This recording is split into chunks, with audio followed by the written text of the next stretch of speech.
One thing you know is that you can analyze spectrograms at different levels of detail.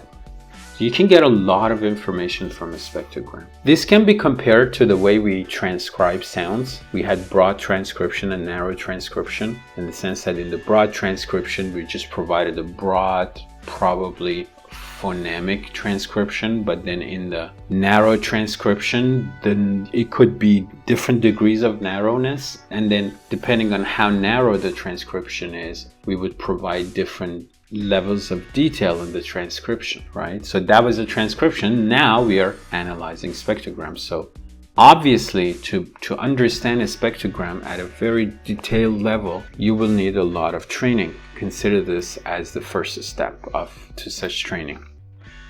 This is going to be a general or a broad analysis of a spectrogram. So I'm going to provide a spectrogram in which the sentence, it's very central and the apartment's really nice. It has been uttered. Here, what do you see in the picture? On the very top, you have the sentence, it's very central and the apartment's really nice. Right below it, you have the waveform. What do you have below the waveform? You have the spectrogram. You have extra pieces of information in the sense that you can see the words fricative, vowel, burst, nasal, closure, vowel, lateral, fricative. These are manners of articulation. If you look at the IPA chart, that information is provided because looking at the spectrogram, looking at the dark lines, the formants, the pattern of the formants, they can tell you, if not specifically what sound, you should be able to at least tell what manner of articulation they have. So if you compare the fricative and the lateral and the nasal, you see different patterns. You may not readily spot the places of articulation of the sounds in a waveform. However, you can distinguish the differences in some of the main manners of articulation.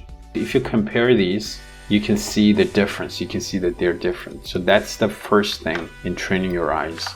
You can also see the difference between voiced and voiceless sounds. So let's look at, for example, the sound V, for example, very, you see very. And then you can look at sa in its. So sa is voiceless. If you look at the amplitude in the waveform, you see that va in very has much higher waves. If you look at the vowels, wherever in every word they have higher peaks, like longer waves. The voiceless alveolar fricative sa in its and nice in both the waveform and spectrogram are very different from the vowels. So you see sa and then nice. You see that they have short waves. But if you look at the vowels like nice, I, and then here e, they are much taller. The voiced alveolar stop na in and na in nice, they haven't been pronounced at the same level of energy. But other than that, na in and is nasal, right? And then la in really is lateral.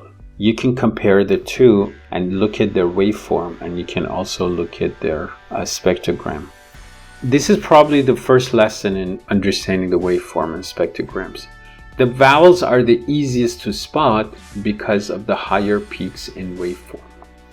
F1, first formant frequency, shows the vowel height. The higher the height of the vowel, the higher the first formant. So here, for example, in very, which is open mid in English, very, the more open a vowel is, the higher its first formant. Now let's find two vowels here. Like it's, okay, this is a high vowel, it. First formant, and then apartment here.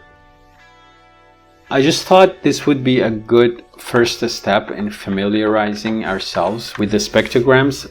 What I meant to do in this video was to clarify what to look for in a spectrogram, and also the fact that even though you may not identify certain sounds, you can compare them within the same spectrogram, the way we compared the nasal na in and here and the lateral la in really.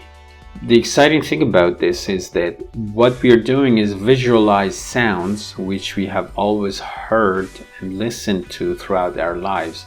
So you had an auditory perception of sounds, but now you're getting a visual perception of sounds.